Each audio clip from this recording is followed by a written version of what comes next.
ہم جو بار بار لوگوں سے کہتے ہیں نا ایک فقہ کو فالو کرو، ایک فقہ کو فالو کرو، کیوں؟ اپنے آپ کو چھوٹا مان لو، بولو میں مجتہد کے مقابلے میں میری عقل کم ہے. اس میں وقتی طور پر بے عزتی ہوگی، لوگ کہیں گے ان کی اپنی تحقیق نہیں ہوتی، لیکن اللہ کی نظر میں عزت بڑھ جائے گی. اور اگر اپنے آپ کو مجتہد مان لیا نا کہ میں ابو حنیفہ سے بھی آگے ہوں، میرے پاس علم ہے، تو آج تو تھوڑا سا لوگ عزت دے دیں گے کہ یار محقق ہے بھائی، اپنی ریسرچ.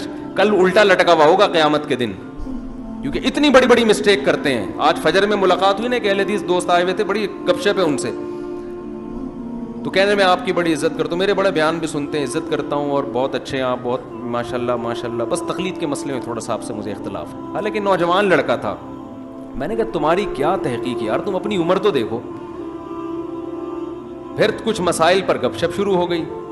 اب جب میں نے دلائل دینا شروع کیے تو الجھتے ہیں، کلابازیاں کھاتے ہیں. جب میں قرآن پیش کرتا ہوں تو کہہ رہے ہیں حدیث میں آتا ہے، جب میں حدیث پیش کرتا ہوں تو کہہ رہے ہیں صحابی کا فتویٰ ہے، میں صحابی کا فتویٰ پیش کروں تو کہہ رہے ہیں صحابی کے شاگرد کا فتویٰ ہے.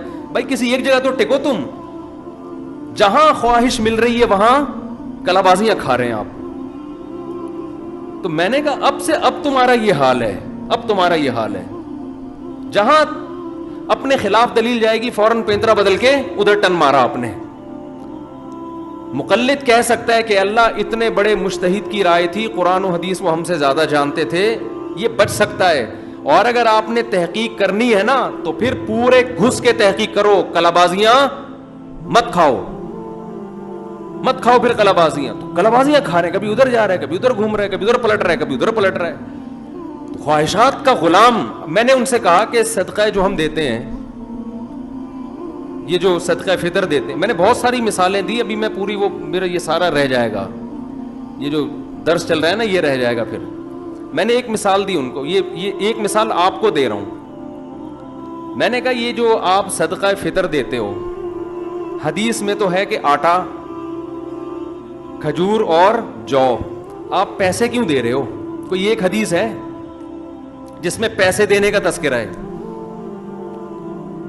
سمجھ میں نہیں آ رہی بات. اسی وجہ سے امام شافعی، امام مالک، امام احمد ابن حنبل تینوں کی رائے ہے کہ حدیث میں آٹے کا تذکرہ ہے تو آٹا ہی دینا پڑے گا. تبھی سعودی عرب میں آٹے کی تھیلیاں لے کے کھڑے ہوئے ہوتے ہیں، وہ غریبوں میں بانٹ رہے ہوتے ہیں. یہ تو فقہ حنفی میں امام ابو حنیفہ کی رائے ہے کہ آٹے کے بدلے کیا دیں گے؟ پیسے. تو میں نے کہا آپ پیسے کس بیس پہ دے رہے ہو؟ ہم تو اس بیس پہ دے رہے ہیں کہ ہم چاروں فقہا کو صحیح سمجھتے ہیں، فالو کس کو کرتے ہیں؟ ایک کو.